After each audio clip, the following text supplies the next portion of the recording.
মুক্তিযোদ্ধা, শিক্ষাবিদ ও ঢাকা বিশ্ববিদ্যালয়ের কেন্দ্রীয় ছাত্র সংসদের প্রথম এবং একমাত্র নারী ভিপি মাহফুজা খানম মারা গেছেন। মৃত্যুকালে তার বয়স হয়েছিল ৮০ বছর।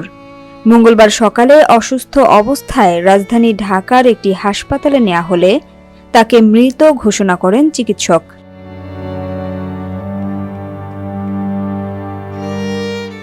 জনস্বাস্থ্য বিশেষজ্ঞ ডাক্তার লেলিন চৌধুরী এ তথ্য নিশ্চিত করেছেন। তিনি জানান, মাহফুজা খানম সকালে অফিসার্স ক্লাবে সাঁতার কাটতে গিয়ে অসুস্থ বোধ করেন।